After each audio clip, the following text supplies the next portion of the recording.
අදත් ඔබ රැඳිලා ඉන්නේ GJ Spoken English channel එක වෙතින් ගෙන එන තවත් වීඩියෝ එකක් සමගයි. මම ගිහාන් ජයසුන්දර. අද මට හිතුණා තවත් ඔබට නිතර අවශ්‍ය කරන ක්‍රියාපදයක් කියලා දෙන්න. ඒ තමයි මේ මගෙන් කෙනෙක් ඇහුවත් එක්ක මේ මේ පොල් මිරිකනවට කොහොමද ඉංග්‍රීසියෙන් කියන්නේ? දැන් කියන්නේ මිරිකනවා කියන එක යහන්නේ. හරි ඒ සම්බන්ධ වීඩියෝ එකක් කරන්න පුළුවන්ද කියලා ඉල්ලීම් කීපයක්ම තියෙනවා. ඒකත් කියන්න ඕන. ඉතින් මම එක වීඩියෝස් ඒ ඉල්ලීම් වලට දානවා. ඉතින් මීට කලිනුත් ඉල්ලීම් කීපයක් තියෙනවා. ඉතින් ඒ වීඩියෝත් මම ළඟදිම ඔයගලන් වෙත ගෙන එන්නයි බලාපොරොත්තු වෙලා ඉන්නේ. හරි අද මම ඔයගලන්ට කියලා දෙන්න යන්නේ මේ මිරිකනවාට මොකද්ද ඉංග්‍රීසි වලින් කියන්නේ කියලා.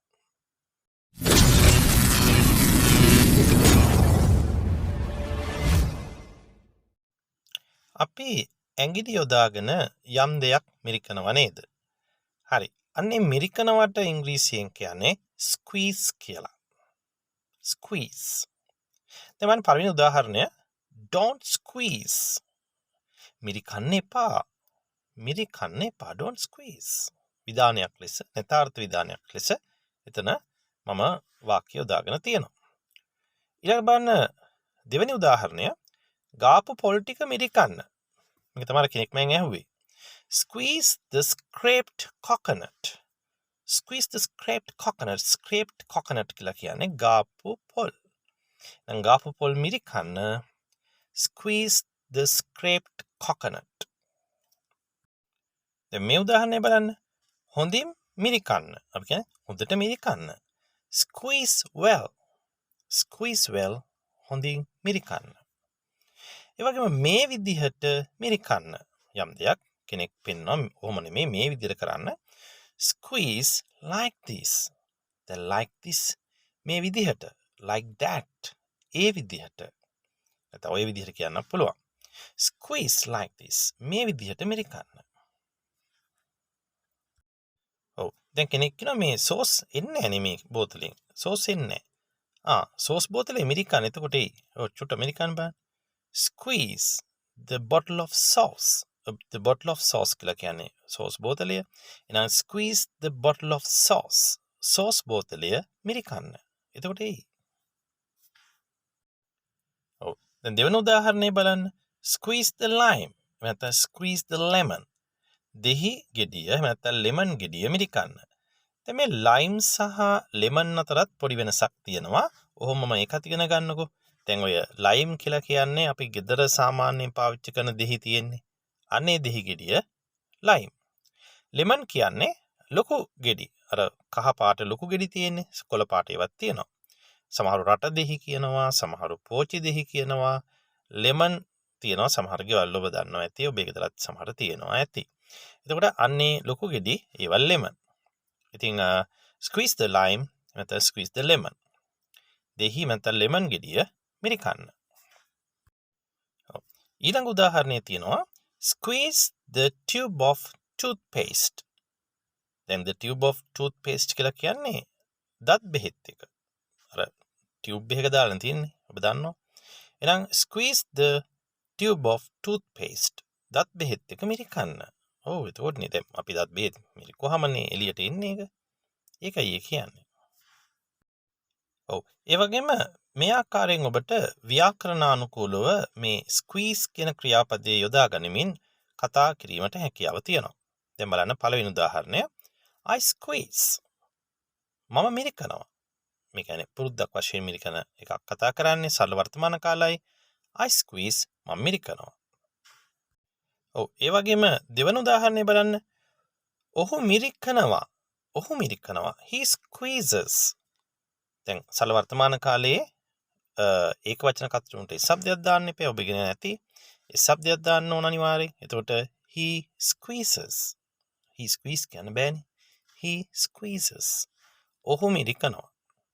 ඒ වගේම අතීත කාලයට ගියොත් simple past වලට ගියොත් මම මිරිකුවා. ඔයා මිරිකුවද? ඔව් මම මිරිකුවා. I squeezed.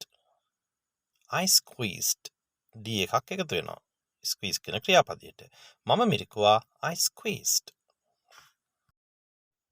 ඒ වගේම මම මිරිකන්නම්. I will squeeze. ඒ කියන්නේ යම් දෙයක් මම මිරිකන්නම් කියලා කියන්නේ I will squeeze කියලා අපිට කතා කරන්න පුළුවන් simple future යොදා ගනිමින්. ඊට පස්සේ මම මිරිකමින් ඉන්නවා. present continuous වාක්‍යයක් මේ වෙලාවේ කර කර ඉන්න එකක් කතා කරන්නත් පුළුවන්. නේ? ඔයා මිරිකනවද? ඔව් මම මේ මිරිකගෙන ඉන්නේ. මම මේ මිරිකමින් ඉන්නේ. ඒ පොල් ටික වෙන්න පුළුවන් යම් දෙයක් වෙන්න පුළුවන්. I am squeezing. Yes, I am squeezing. right. ඒ වගේම මම මිරිකලා තියෙනවා. ඔයා මිරිකලා තියනවද? ඔව් මම මිරිකලා තියෙනවා. I have squeezed. මේක present perfect කාලය යොදා ගනිමින් කතා කරනවා. හරි? දැන් කවුරු ඇහුවොත් ඔයා පොල් මිරිකලා තියෙනවද? ඔව් මම මිරිකලා තියෙනවා. Yes, I have squeezed. එතකොට have එක past participle යොදා ගන්නවා. squeeze කියන ක්‍රියාපදයේ අතීත ක්‍රියාපදය squeezed වෙනවා. ඒකම past participle අවස්ථාවටත් ඒ squeezed කියන ක්‍රියාපදයම යොදා ගන්නවා. එතකොට present perfect කාල වර්ගය ඒ කියන්නේ has have එක past participle යොදා ගන්නේ. එහෙනම් I have squeezed. මම මිරිකලා තියෙනවා. ඇයි ඔයාට බැරි මිරිකන්න? Why can't you squeeze? දැන් අම්මා දුවට කියනවා පොල් ටිකක් මිරිකලා දෙන්න කියලා. ඉතින් දුව ඒ වෙලාවේදී පොඩක් අදිමදි කරනවා වෙන්න පුළුවන් නේ. ඉතින් ඇයි ඔයාට බැරි මිරිකන්න? පුරුදු වෙන්නත් එක ඔක් කරන්නකෝ. අම්මා කියනවා. Why can't you squeeze? හරි ඊළඟ උදාහරණය බලන්න. මම දොඩම් මිරිකන්නයි හදන්නේ. අර දොඩම් ගෙඩි දෙකක් ගෙනාව නේද? ඔව්. දැන් තාත්තා එහෙම කියද්දි අම්මා කියනවා ඔව් මම මේ දෙක මම මේ දොඩම් මිරිකන්නයි හදන්නේ. I'm going to squeeze oranges. I'm going to squeeze oranges. ඉතින් මම going to වාක්‍යරටාව යමක් කරන්නයි හදන්නේ. ඒ වගේම බෝලය මිරිකන්න. ડોක්ටර් කෙනෙක් යම් රෝගියෙක්ට කියනවා වෙන්න පුළුවන්. Squeeze the ball. Squeeze the ball. එතකොට මේ බෝලය මිරිකන්න කියලා කියන්නේ. හරි.